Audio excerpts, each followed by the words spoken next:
when you receive a phone and the phone is not switching on, for you to troubleshoot and find out the problem of that phone, then solve the problem, you have to open the phone, right? Because you open the phone because you tried charging the phone even for some time and the phone did not show any sign of switching on. So as soon as you open the phone, the first thing that you will need to check is the battery. And for you to check the battery, you have your multimeter. You have to set your multimeter to DC, range right here, then set it to 200 or 20 right here. So I mostly use 200.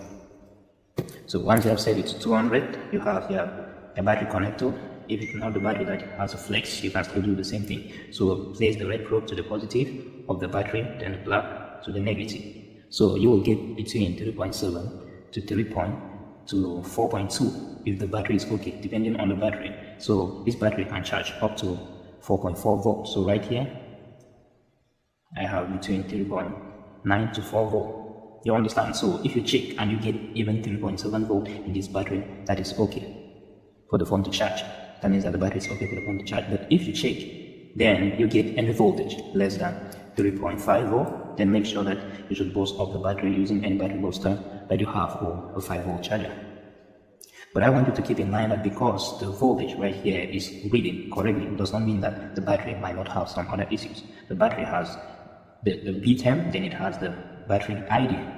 You understand? So if one of those pins are not functioning properly, the battery won't be able to power up the phone. And sometimes everything might be okay, you get the voltage, but the capacity of this voltage is too small or too high to power up the mobile phone. So always try to test a different battery before you continue.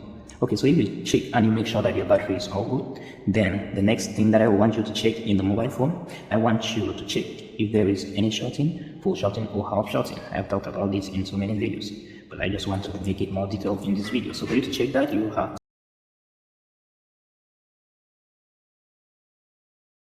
to set your multimeter to booster mode right here, which is diode mode. And when you set your multimeter right here to this mode, you will hear this beep right here. So when you hear this beep, you have to disconnect your battery you have to disconnect your battery from your phone and make sure there is no voltage entering your phone. Make sure you don't supply your phone with any voltage, because what we are going to be doing right here, we're going to be doing cold testing. And when performing a cold testing in a mobile PCB, the PCB does not have to have any voltage. You understand? So the red probe, you have to set it right here. I usually do this to get the correct signal, because I know how to read half shorting and the full shorting using this cold testing format. So the red probe should go to the ground while you use the black probe to test the battery connector. So if I test right here, you will see that normally it's connecting, because this is the GND supposed to be right here. So then this is the positive of the battery connector. So you see this reading right here. So when you test, you need to take note of this reading. You're supposed to get a reading here as from 300 ohm to 1000, depending on how the phone is built. You understand? So a normal reading, you need to understand that a normal reading should be at least 300 ohm right here, which is 300 resistance right here upward. But that does not mean that a phone with less than 300 will not switch on. You might check on some phones, then you will have a value right here, which is 200 and something. So because the value is 200 and something, less than 300, it does not mean that the phone will switch on. I want you to understand that that is half shorting in that phone. When you get a reading right here, which is less than 300, you can have 200 and something, which means that that phone is half shorting. So you can still see a phone switching on with a reading, with an on reading right here, which is less than 300. So that phone will be switching on quite alright. So depending on how they manufacture it, depending on the type of resistors in which they use in the parallel connection of the phone. But the normal reading of any phone should be from 300 upward. You understand? So if you check a phone, then you have at least 250, that phone can still function with that reading. But if you check, then you get any value less than 200, like 100 and something, a phone cannot switch on with that resistance. But when you test the terminals, then you hear a beep. That means that that phone is full.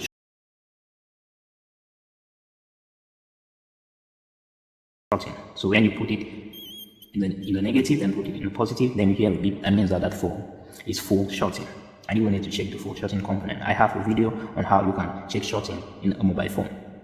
You understand? I will put all the videos in the video description. I will put all the videos in which I will mention in this video in the video description, because I have a video on how you can make a homemade short killer, then troubleshoot shorting, then remove shorting, and find out the shorting component in a mobile phone using a homemade short killer. You will see the video in the video description. Then I have videos on how you can use the short killer as well. You can find all that after watching this video in the video description. So make sure you like this video. So right now, before you continue watching, so if you check everything and you are okay, like yeah, everything is okay, here there is no half shorting or full shorting. That is where things really get complicated. That is where you really need to get into the deep part of troubleshooting. So what I want you to do next, I want you to connect the charger to your phone. And I'm going to do that right now. You have to connect the charger to your phone. Okay, cool. So once you have connected the charging flex, you need to set your multimeter. You don't test voltage in this range right here. You only test resistance in this range and capacitance. So you have to set your multimeter to 200 DC range right here. Then you have to check the charging voltage right here. So as you can see right here, I have my charging voltage, which is 4.2, which means that the charging circuit is functioning properly. So if you check, then you don't get the charging voltage right here, which depends on the phone. Some phones only give the full charging voltage when you connect the battery, which is because the charging IC is being built with a MOSFET, which only gets switched on when the battery is connected, and it takes the switching on voltage from the battery. So when you check, then you get the charging voltage, which means that your charging section is functioning properly. You need to go to the next step. But if you check and you don't get, then in phones like Samsung, you need to check the middle pin instead of the positive pin. You understand? Because on phones like Samsung and some other phones, and some Samsungs, when you connect the charger, you won't get any charging voltage in the positive. But instead, you will get it in the middle pin, which is not the negative, which is not the positive. You will get it in the back on pin of the battery connector. So the charging voltage in those phones only switch when you connect the battery. Then the charging IC will now get switched on, then power up, then send the voltage to the battery positive connector right here. So if you try all that and it does not work, you try all that to test here, you don't see any voltage in the middle pin or the positive pin, then what you are going to do right there, you are going to follow the 5 volt from the charging port to the charging IC. You have to make sure that the 5 volt, which is the charging IC, which in this mobile PCB, let me see, which in this mobile PCB, you have the little charging IC right there. So I'm going to check 5 volt somewhere right here. Okay, so I have the 5 volt right here. So for example, if I test the battery connector and I do not get any voltage,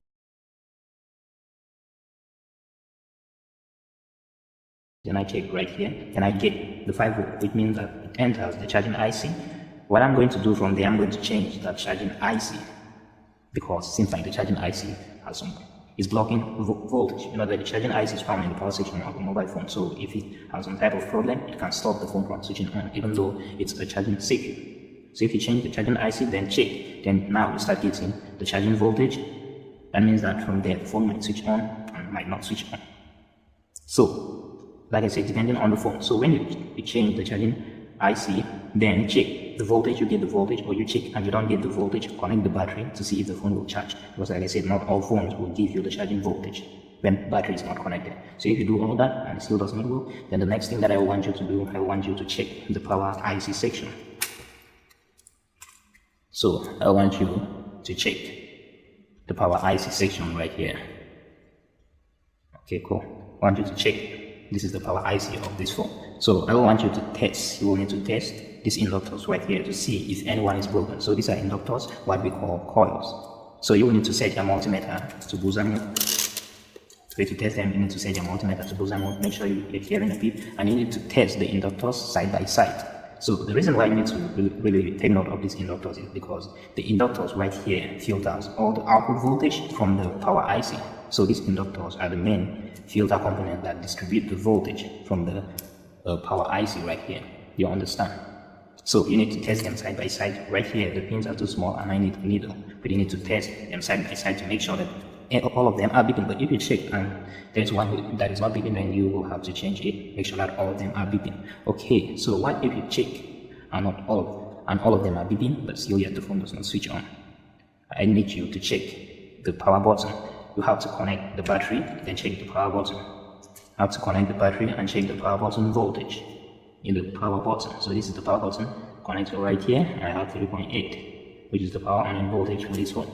If you check, then you don't see the power on voltage in the power button or in the power button flex. Then what you're going to do from there, you're going to change the power IC. But what if you check and you get, like I'm getting right here, then what you will have to do is that you are going to change the RTC of that phone, which is the real-time clock. And the real-time clock for this phone right here is this crystal oscillator right here, the RTC of this power IC. So this RTC right here is a crystal oscillator for this power IC. So if you get all the voltages that you are checking, like the power on in voltage, and still yet the phone doesn't switch on, then make sure that you change the RTC with the correct number. And like I said, if you want to learn everything in details and learn everything in just a short time, then make sure that you send me a message on WhatsApp so that you can register to my mobile repairing course. And here is my WhatsApp number on the screen. You can just send me a message and I will give you more information about the class. So with the class, you can learn everything in just a short time. If you really want to learn everything about this, you can just subscribe and wait for more videos. So we will end here for today. So thank you and see you soon.